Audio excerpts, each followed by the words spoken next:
Hello and welcome back to the Great Give Radiothon on WNHH FM, your home for community radio. We are highlighting New Haven's hardworking, integral nonprofit organizations as they are raising money in a 36-hour fundraiser organized by the Community Foundation for Greater New Haven. So any organization that you're hearing from today, you can find on thegreatgive.org, thegreatgive.org. And you can contribute to them on this day when we all come together and help support some of the organizations that support our city. And I'm so thrilled to have today Shirley Ellis West, who is the executive director of the Urban Community Alliance. Thank you so much for being here. Oh, thank you for inviting me. Of course. I was trying to think of a way to summarize the Urban Community Alliance, and I was like, I don't even know where to start here. Okay. So I saw listed on your Great Give profile, you kind of divided it up into like 4 core offshoots.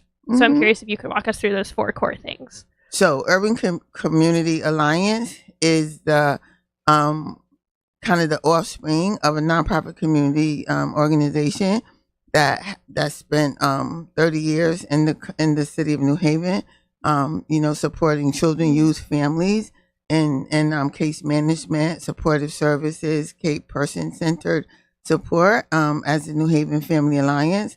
And so today we are Urban Community Alliance, and we are so happy that we are able to continue to operate several of the programs that were grounded in the New Haven Family Alliance, which is our Juvenile Review Board, which we call JRB, where we divert first, second, and third time juvenile offenders from the criminal justice system. Certainly a program that makes a difference in a young person's life who does something, kind of silly or stupid that gets them, judicially involved. We are also happy to share that we have historically operated a program in partnership with the Yale Child Study Center, which we call IFP, which is Intensive Family Preservation, where we support those children and those families that are at risk of having children removed from the home and also reunified back into the home. So, and another program that I like to highlight as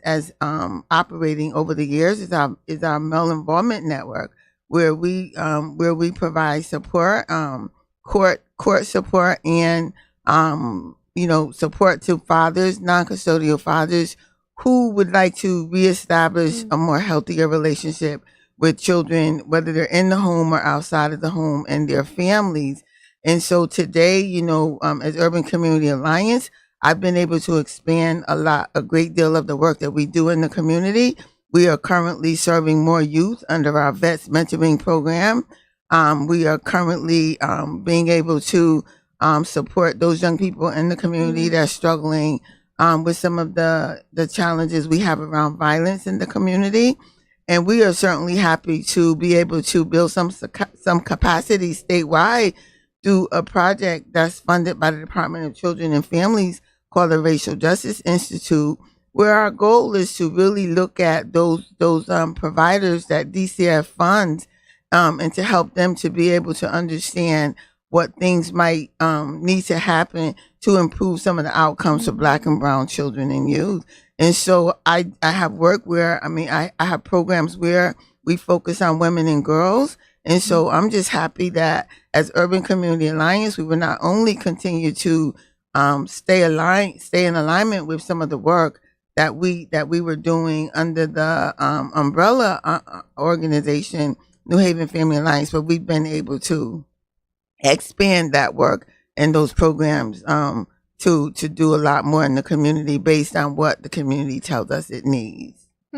Yeah, thank you so much. That was there's so much in what you just said, but I'm sensing kind of a through line of whether it's the criminal justice system, whether it's DCF trying to help families who are in danger of being separated stay together, heal some of those relationships, and find new chances in life, which something that I think we're not always inclined to automatically give to people. I'm curious if there is one moment from your time at Urban Community Alliance that sticks out to you as something that you look back on and maybe motivates you to continue doing this work. So, I've been doing this work for 30 for 30 years plus years.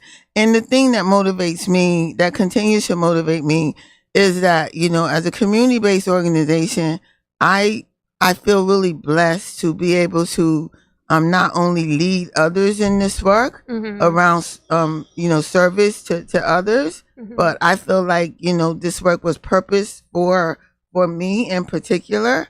And so I get up every day not only feeling like that I get to do something that is purposeful, in my life, but also, serving the community with respect, leaving them with dignity, being able to listen to, what they say they need versus what, what some of us may assume that they need. And just being able to be there for people, for people in the community, whether it's a child, whether it's a youth, young adult, family, father.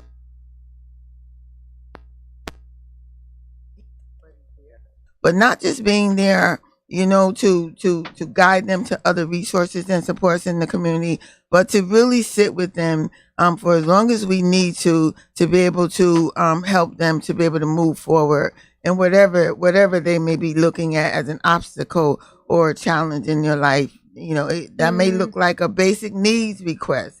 That may look like a pro-social program. That may look like going to a PPT or a meeting in a school. I mean, it may look like really, going into a neighborhood where young people are struggling, where most of us don't want to go, and really helping that young person to navigate his or herself out of a riskful situation. So our work can look, so when I think about the work that we do, and there's not one specific thing that I could think about in this work that motivates me. I'm motivated to continue to do all that I can, not only as an individual, but as someone in the community that's going to help somebody else. Because you know what? Someone helped me at some point in my life. And I feel truly blessed to be able to help someone else along the way. And I can't write a check for $100,000, but y'all can.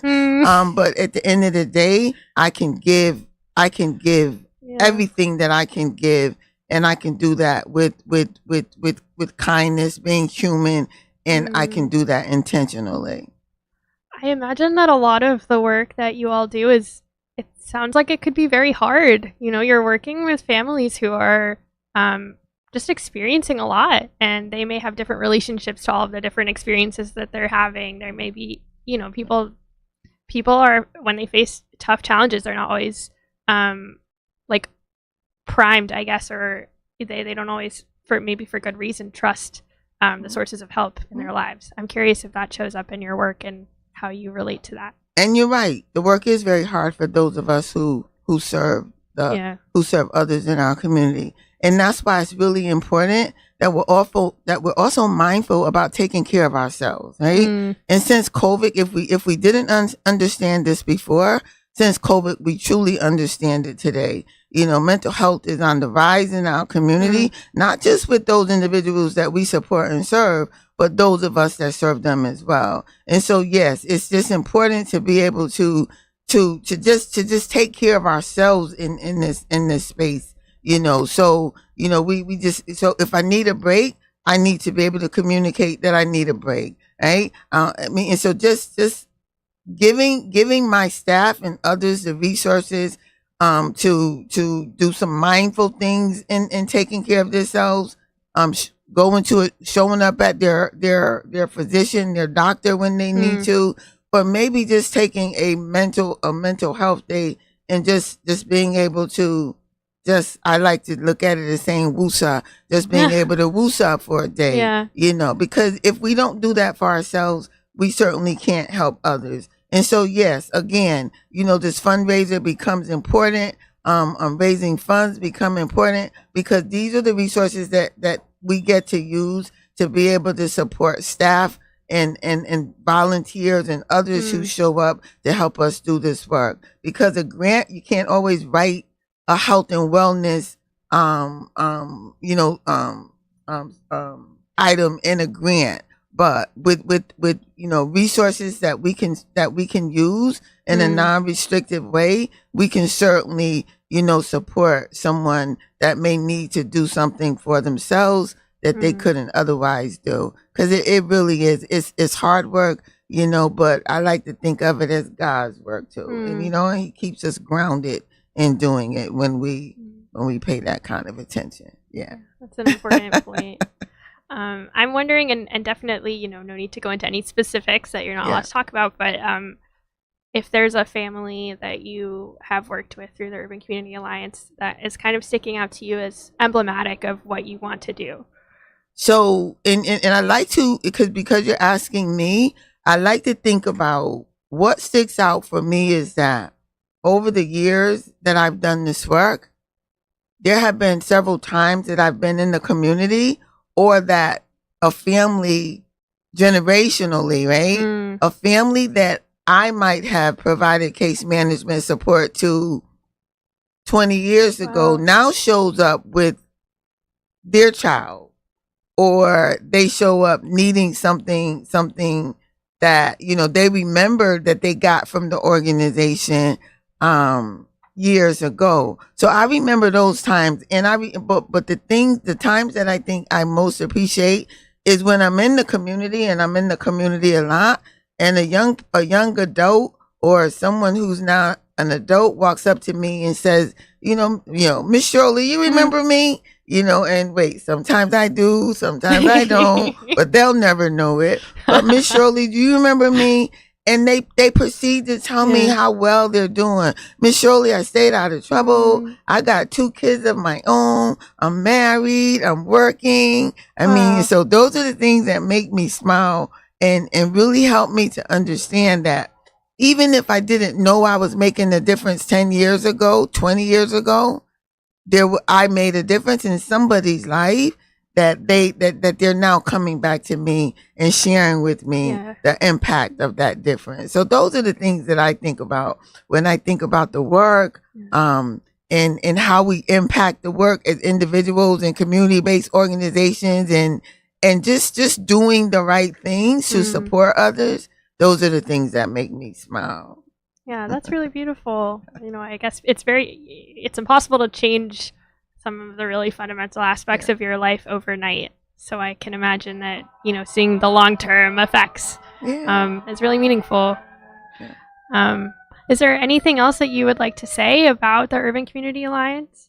So, no, I don't think there's anything else I'd like to say except that, so it's Urban Community Alliance. We call it UCA. But, we take we hold ourselves accountable to doing the work in the way that we say we're going to do the work. We hold ourselves accountable to showing up in the community and being a participant in the community. And we are always open to collaborating and working with others, because at the end of the day, as UCA, we can only do but so much, but together we can do so much more, and we can empower so many more people, and we can have a much greater impact when we work together. So, UCA, we're committed to some things, and we're grounded in some things that we take pride in, and we will continue to take pride in them. And again, we just try to do what we can do in the community to be a resource and support to those individuals in the community who need us when they need us. Absolutely. I noticed you were saying, listening to what people say they need and not just presuming. You got to listen to what people say they need. We like to think of it as meeting people where they are, right? If you can't meet me where I am, then I'm not sure how much help you're going to be to me. Because if I tell you I need a pair of shoes and you tell me, I need a book, then, I just told you I really need a pair of shoes, right? Yeah. And so the first thing that I'm going to work with you on is getting a pair of shoes, even though I may really want you to have that book. That was not really good analogy, but no, I it was just one saying. that I thought of off the top of my head. You can't ask people to run a marathon if they don't have the sneakers. That's right. So, that's right. Exactly. Much better. Much better. I hear what you're saying. No. But yes, and so we like to think that it's really important to listen to people, and moving forward, we're not only listening, but we are inviting individuals in to really help us to understanding what programming is relevant to what they need today. Because I'm looking at you over here and you look so young, but what was relevant to us 30 years ago is certainly, some of it may continue to be relevant, but today I believe that it's time for us to think a little differently based on the trends and not only what people are telling us they need, but what we see people are needing. And so I like to think of it as inviting those individuals in to help us to create or to co-create some of those programs and those activities and those resources. Yeah, changing. It's important. Well, thank you so much, Shirley Ellis West, for coming and talking to us about the Urban Community Alliance. Listeners, if you would like to donate to the Urban Community Alliance, you are welcome to go to thegreatgive.org, thegreatgive.org, and look it up and learn more about what they do, and contribute if you feel moved to. So yes, this is the Great Give Radiothon on WNHH FM. We are highlighting some of the organizations who are raising money as part of the Community Foundation for Greater New Haven's 36-hour Great Give fundraiser. And if you feel moved to, no pressure. You're welcome to also donate to the Online Journalism Project. That's the organization that runs WNHH, this radio station, as well as the New Haven Independent, the Valley Independent Sentinel, and other entities. Great. So thank you so much. Great to have you. Oh, great. Thank you. And wait, listeners, give. We need you. Okay. Thank